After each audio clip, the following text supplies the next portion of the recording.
ఒక పెద్ద జంక్యార్డ్ దగ్గర నిలబడి చూస్తుంటే ఆహా ఒక అద్భుతమైన దృశ్యం కనిపిస్తోంది. అవును. ఒక భారీ క్రేన్ దాని చివరున్న ఒక పెద్ద గుండ్రని దెమ్మ టన్నుల బరువున్న పాత కార్లను కాగితం ముక్కల్లా పైకి లేపుతోంది.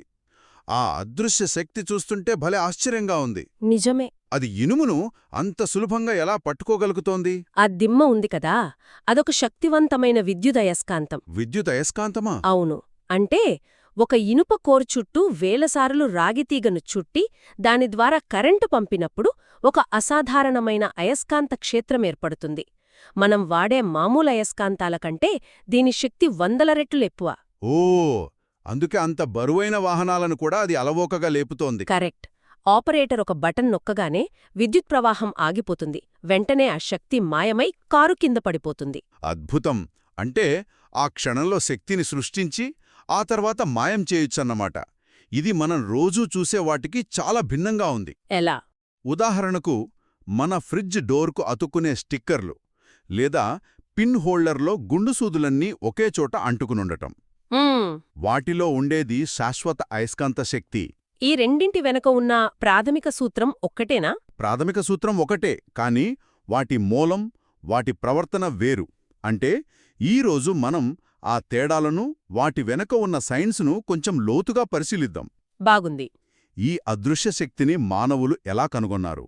ఒక సాధారణ ఇనుప ముక్కకు ఈ శక్తి ఎలా వస్తుంది? దాన్ని మనం ఎలా నియంత్రించగలం? ఈ విషయాలన్నీ వివరంగా చర్చిద్దాం. సరే, అయితే మొదలు పెడదాం. ఈ అయస్కాంతాల ప్రయాణం అసలు ఎక్కడ మొదలైంది? దీని వెనుక ఒక పాత కథ ఉందని విన్నాను. అవును, పురాతన గ్రీసు దేశంలో మ్యాగ్నస్ అనే గొర్రెల కాపరి కథ చాలా ప్రచారంలో ఉంది. చెప్పండి. అతను తన గొర్రెలను మేపుతుండగా అతని చేతికర్ర చివర ఉన్న ఇనుపముక్క, అతని చెప్పులకు కొట్టిన మేకులు ఒక పెద్ద నల్లటి బండరాయికి అతుక్కుపోయాయట. అంటుకుపోయాయా? అవును, దాన్ని వేరుచేయడానికి చాలా కష్టపడ్డాడట. ఆ బండరాయి మొదటి సహజ అయస్కాంతం. ఓ, అదా సంగతి. ఆ రాయిని మ్యాగ్నెటైట్ అని పిలుస్తారు కదా. అవును. మ్యాగ్నస్ పేరు మీద లేదా అది దొరికిన మ్యాగ్నీషియా ప్రాంతం పేరు మీద ఆ పేరు వచ్చుండవచ్చు. సరిగ్గా చెప్పారు. ఈ కథ నిజమో కాదో పక్కన పెడితే ఇదొక ముఖ్యమైన విషయాన్ని చెబుతుంది. ఏంటది? భూమిలోనే సహజంగా అయస్కాంత శక్తి ఉన్న శిలలున్నాయని, కాని అసలు విప్లవం వచ్చింది మనిషి విద్యుత్తుకు అయస్కాంతత్వానికి మధ్య ఉన్న సంబంధాన్ని కనుగొన్నప్పుడే. ఆ తర్వాతే మనం కృత్రిమ అయస్కాంతాలను. అవును, మనం కృత్రిమ అయస్కాంతాలను, ఇంకా క్రేన్లో చూసినటువంటి విద్యుత్ అయస్కాంతాలను తయారుచేయడం నేర్చుకున్నాం. ఇది నాకెప్పటినుంచో ఉన్న సందేహం. చిన్నప్పుడు అయస్కాంతంతో ఆడుకుంటూ అది కొన్ని వస్తువులను ఆకర్షించి మరికొన్నిటిని అసలు పట్టించుకోకపోవడం చూసి ఆశ్చర్యపోయేవాణ్ణి. చాలామందికి వచ్చే సందేహమే. అసలు మ్యాటర్ ఏంటి? అది వేటిని ఆకర్షిస్తుంది, వేటిని వదిలేస్తుంది? మంచి ప్రశ్న. అయస్కాంతం అన్నింటినీ ఆకర్షించదు. ఇనుము, నికెల్, కోబాల్ట్ లాంటి పదార్థాలను మాత్రమే బలంగా ఆకర్షిస్తుంది. ఓకే. వీటిని ఫెర్రోమాగ్నెటిక్ లేదా అయస్కాంత పదార్థాలు అంటాం. చెక్క, ప్లాస్టిక్, గాజు, మన చర్మం ఇలాంటి వాటిని అది ఏమాత్రం ప్రభావితం చెయ్యదు. వాటిని అనయస్కాంత పదార్థాలు అంటారు. మరి మట్టి సంగతేంటి? అనుకోకుండా ఒక సూది మట్టిలో పడిపోతే దాన్ని వెతకడానికి అయస్కాంతం వాడతాం కదా. అవును, వాడతాం. అంటే మట్టిలో కూడా అయస్కాంత గుణాలున్నాయా? నేరుగా లేవు, కాని పరోక్షంగా ఉన్నాయి. ఒక దండయస్కాంతాన్ని పొడిమట్టిలో దొర్లిస్తే దానికి చిన్న చిన్న నల్లని రేణువులు అంటుకుంటాయి. అంటుకుంటాయా? అవును, అవే ఇనుపరజను అంటే ఐరన్ ఫైలింగ్స్. మన చుట్టూ ఉన్న మట్టిలో, రాళ్లలో సూక్ష్మస్థాయిలో ఇనుము కలిసి ఉంటుంది. అందుకే అయస్కాంతం దానికి ప్రతిస్పందిస్తుంది. ఓకే, ఇక్కడే అసలు విషయం మొదలవుతుంది. ఆ ఆకర్షణ శక్తి అయస్కాంతమంతటా ఒకేలా ఉంటుందా, లేక కొన్ని ప్రత్యేక ప్రాంతాల్లో ఎక్కువగా ఉంటుందా? ఉండదు. దీన్ని అర్థం చేసుకోవడానికి ఒక అద్భుతమైన ప్రయోగముంది. ఏంటది?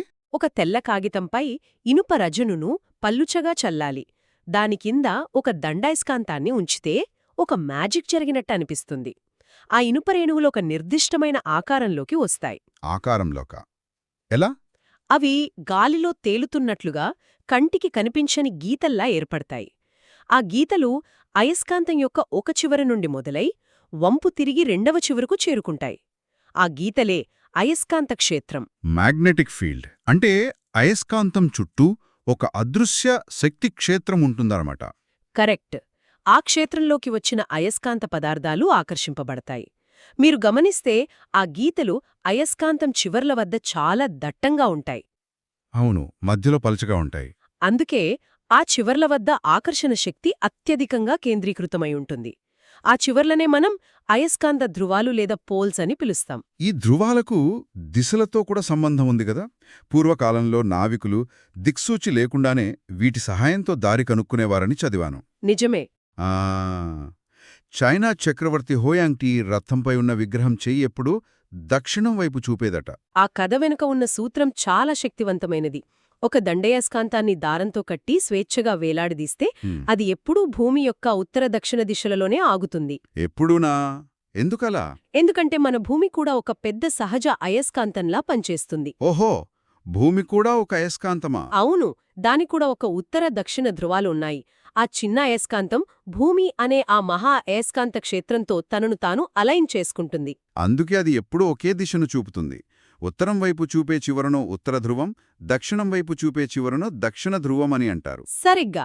దిక్సూచి పనిచేసేది కూడా ఇదే సూత్రం మీద. శతాబ్దాలుగా మానవాళికి దారి చూపిన టెక్నాలజీ అది. సరే, ఇప్పుడు అసలు విషయానికొద్దాం. మన దగ్గర ఒక సాధారణ ఇనుప సూది ఉంది. దానికి ఎలాంటి అయస్కాంత శక్తి లేదు. దాన్ని మనం ఒక అయస్కాంతంగా మార్చగలమా? తప్పకుండా. చాలా సులభంగా మార్చొచ్చు. ఒక ఇనుప ముక్కను తీసుకోండి. తీసుకున్నాను. దానిపై ఒక దండయస్కాంతం యొక్క ఒక ధృవాన్ని, ఉదాహరణకు నార్త్ పోల్ అనుకుందాం, దాన్ని ఒక చివర నుండి మరో చివర వరకు ఒకే దిశలో రుద్దాలి. ఒకే డైరెక్షన్లో. అవును. అయస్కాంతాన్ని పైకి లేపి మళ్ళీ మొదటి స్థానం నుండి అదే దిశలో ఒక 30-40 సార్లు రిపీట్ చేయాలి. రుద్దేటప్పుడు ధృవాన్నిగాని దిశనుగాని మార్చకూడదు. ఓకే, ఇక్కడే అసలు ప్రశ్న మొదలవుతుంది. అలా రుద్దడం వల్ల ఆ ఇనుప ముక్క లోపల ఏం జరుగుతోంది? ఒక మామూలు లోహం అలా ఎలా అయస్కాంతంగా మారుతోంది? ఇక్కడే అసలు రహస్యం దాగి ఉంది. ఆ ఇనుప ముక్క లోపల మన కంటికి కనిపించని కోట్లాది సూక్ష్మ అయస్కాంతాలుంటాయి. కోట్లాది? అవును. వాటిని అయస్కాంత డొమైన్స్ అంటారు. సాధారణంగా అవి అస్తవ్యస్తంగా వేరువేరు దిశల్లో ఉంటాయి. కాబట్టి వాటి శక్తులు ఒకదానికొకటి క్యాన్సిల్ అయిపోతాయి. అందుకే దానికి అయస్కాంత శక్తి ఉండదు. ఓకే, అయితే మనం దండయస్కాంతంతో ఒకే దిశలో రుద్దినప్పుడు ఆ డొమైన్లన్నీ మనం ఆ డొమైన్లన్నింటినీ బలవంతంగా ఒకే వరుసలో నిలబెడుతున్నాం. ఒక సైనిక పరేడులో సైనికులందరూ ఒకేసారి ఒకే దిశ తిరిగినట్టు. ఆహా, ఆ డొమైన్లన్నీ ఒకేవైపు తిరుగుతాయి. అన్నీ ఒకేవైపు తిరగడంతో వాటి మొత్తం శక్తి బయటపడి ఆ ఇనుప ముక్క ఒక తాత్కాలిక అయస్కాంతంగా మారుతుంది. అద్భుతం. అంటే అయస్కాంత శక్తి అనేది కొత్తగా సృష్టించబడటం లేదు. కేవలం లోపల ఉన్న శక్తులను ఒక ఆర్డర్లో పెట్టడం ద్వారా బయటకు వస్తోందన్నమాట. సరిగ్గా చెప్పారు. మరి ఏ ఇనుపు ముక్కనైనా ఇలా శాశ్వత అయస్కాంతంగా మార్చేయవచ్చా? మంచి ప్రశ్న. ఇది ఆ ఇనుము యొక్క స్వభావం మీద ఆధారపడి ఉంటుంది. మృదువైన ఇనుము అంటే సాఫ్ట్ ఐరన్ సులభంగా అయస్కాంతంగా మారుతుంది, కాని తన శక్తిని త్వరగా కోల్పోతుంది. విద్యుత్ అయస్కాంతాలలో వాడేది ఇదేనా? అవును. అదే ఉక్కు అంటే స్టీల్ లాంటి కఠినమైన లోహాలు అయస్కాంతంగా మారడానికి ఎక్కువ సమయం తీసుకుంటాయి, కాని ఒకసారి మారితే ఆ శక్తిని చాలా కాలం నిలుపుకుంటాయి. మనం వాడే శాశ్వత అయస్కాంతాలు వీటితోనే తయారవుతాయి. అవును. సరే, ఇప్పుడు మనం అయస్కాంతాల యొక్క ప్రాథమిక ప్రవర్తన గురించి మాట్లాడుకుందాం. దీనికోసం ఒక సరదా ప్రయోగం చేద్దాం. 2 బొమ్మకార్లు తీసుకుని వాటిపై చెరొక దండేస్కాంతాన్ని పెడదాం. సరే, ఇప్పుడు మొదటి కారు ఉత్తర ధృవానికి ఎదురుగా, రెండవ కారు దక్షిణ ధృవాన్ని పెట్టి దగ్గరకు తెస్తే ఏమవుతుంది? అవి రెండూ ఒకదాన్నొకటి ఆకర్షించుకుని టక్కున అతుక్కుంటాయి. ఎందుకంటే అవి వేర్వేరు ధృవాలు. అవును, విజాతీయ ధృవాలు. ఇప్పుడు రెండో కారును తిప్పి రెండో ఉత్తర ధృవాలు ఎదురెదురుగా ఉండేలా పెడదాం. ఇప్పుడు ఒకదానికొకటి అంటుకోవడం మాట అటుంచి మధ్యలో ఏదో కనపడని గోడున్నట్టు ప్రవర్తిస్తాయి. మనం ఎంత బలంగా నొక్కడానికి ప్రయత్నించినా రెండో కారు ముందుకు వెళ్ళిపోతుంది తప్ప దగ్గరికి రాదు. ఆ అదృశ్య శక్తిని మన చేతులతో ఫీల్ అవ్వొచ్చు. నిజమే. 2 దక్షిణ ధృవాలను ఎదురెదురుగా పెట్టినా ఇదే జరుగుతుంది.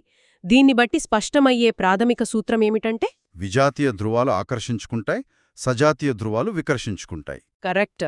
ఒక విధంగా చెప్పాలంటే అయస్కాంతాలకు కూడా 2 వేర్వేరు వ్యక్తిత్వాలుంటాయి. ఒక నార్త్ ఎప్పుడూ సౌత్తో స్నేహం చేస్తుంది, కానీ ఇంకో నార్త్ను చూస్తే మాత్రం పడదు, దూరంగా నెట్టేస్తుంది. ఈ ఆకర్షణ వికర్షణ సూత్రమే ఆధునిక టెక్నాలజీలో ఎన్నో అద్భుతాలకు కారణం. ఉదాహరణకు జపాన్లోని మ్యాగ్లవ్ రైళ్లు. ఆ బుల్లెట్ ట్రైన్స్. అవి పట్టాలకు కొన్ని అంగుళాల పైన గాలిలో తేలుతూ గంటకు 600 కిలోమీటర్లు వేగంతో ప్రయాణిస్తాయి. ఆ రైలు కింద పట్టాలపైన అమర్చిన శక్తివంతమైన అయస్కాంతాల వికర్షణ శక్తి వల్లే ఇది సాధ్యమవుతోంది. ఖచ్చితంగా. అలాగే మన కంప్యూటర్ హార్డ్ డ్రైవ్లో డేటాను స్టోర్ చేయడానికి కూడా ఇదే సూత్రం వాడతారు. అదెలా? ఆ డ్రైవ్లోని ఉపరితలంపై ఉన్న కోట్లాది సూక్ష్మ అయస్కాంత డొమైన్లను నార్త్ లేదా సౌత్ దిశలో అమర్చడం ద్వారానే మనం 0లు 1ల రూపంలో సమాచారాన్ని రాస్తున్నాం. ఇంత శక్తివంతమైన ఉపయోగకరమైన అయస్కాంతం తన శక్తిని కోల్పోయే అవకాశముందా? ఉంది. ఒక అయస్కాంతాన్ని విపరీతంగా వేడి చేసినా లేదా పెద్ద సుత్తితో పదే పదే కొట్టినా, కింద పడేసిన అవును, చాలా ఎత్తు నుండి గట్టి నేలపై వేసినా దాని శక్తి బలహీనపడుతుంది. దీని కారణం కూడా ఆ అయస్కాంత డొమైన్లేనా? అవును, వేడి చేయడం లేదా గట్టిగా కొట్టడం అంటే ఆ డొమైన్లకు శక్తినివ్వడం లాంటిది. ఆ శక్తి వల్ల అవి తమ క్రమబద్ధమైన అమరికను కోల్పోయి మళ్లీ అస్తవ్యస్తంగా చెల్లాచెదురుగా మారిపోతాయి. దాంతో వాటి మొత్తం శక్తి మళ్లీ 0 అయిపోతుంది. కరెక్ట్. వాటిని భద్రపరచడంలో కూడా ప్రత్యేక జాగ్రత్తలు అవసరమనంటారు. చాలా అవసరం. దండయస్కాంతాలను జతలుగా, వాటి విజాతీయ ధృవాలు ఒకే వైపు ఉండేలా అమర్చాలి. మధ్యలో ఒక చెక్క ముక్క పెట్టి చివరలా మృదువైన ఇనుప ముక్కలను, కీపర్స్ అంటారు వాటిని, కీపర్స్ వాటిని ఉంచాలి. గుర్రపు నడ అయస్కాంతానికి దాని 2 ధృవాల మధ్య ఒక ఇనుప ముక్కను ఉంచాలి. ఇలా చేయడం వల్ల వాటి అయస్కాంత క్షేత్రం బయటకు వ్యాపించకుండా వాటిలోనే ఒక వలయంలా తిరిగి శక్తిని కాపాడుకుంటుంది. అన్నింటికన్నా ముఖ్యంగా ఈ రోజుల్లో మనం గుర్తుంచుకోవాల్సిన విషయం ఏమిటంటే, అయస్కాంతాలను మొబైల్ ఫోన్లు, టీవీలు, కంప్యూటర్లు, క్రెడిట్ కార్డులు వీటన్నిటికీ దూరంగా ఉంచాలి. చాలా ముఖ్యం. ఎందుకంటే ఆ వస్తువులలోని డేటా అయస్కాంత రూపంలో నిల్వ చేయబడి ఉంటుంది. ఒక బలమైన అయస్కాంతాన్ని వాటి దగ్గరకు తీసుకెళ్తే ఆ డేటా చెరిగిపోయే లేదా పాడైపోయే ప్రమాదముంది. అందుకే జాగ్రత్తగా వాడాలి. అవును. ఈరోజు మనం అయస్కాంతాల ప్రపంచంలో చాలా లోతుగా ప్రయాణించాం. గొర్రెల కాపరి మ్యాగ్నస్ కథ నుండి మొదలుపెట్టి అయస్కాంత క్షేత్రాలు, డొమైన్ల వంటి సంక్లిష్టమైన విషయాల వరకు తెలుసుకున్నాం. ఒక సాధారణ ఇనుప ముక్క లోపల జరిగే సూక్ష్మ మార్పులు దానికి ఎలా అదృశ్య శక్తినిస్తాయో అర్థం చేసుకున్నాం. విజాతీయ ధృవాలు ఆకర్షించుకోవడం, సజాతీయ ధృవాలు వికర్షించుకోవడం అనే ప్రాథమిక సూత్రం మ్యాగ్లవ్ రైళ్ల నుండి డేటా స్టోరేజ్ వరకు ఆధునిక ప్రపంచాన్ని ఎలా నడిపిస్తోందో చూశాం. అవును.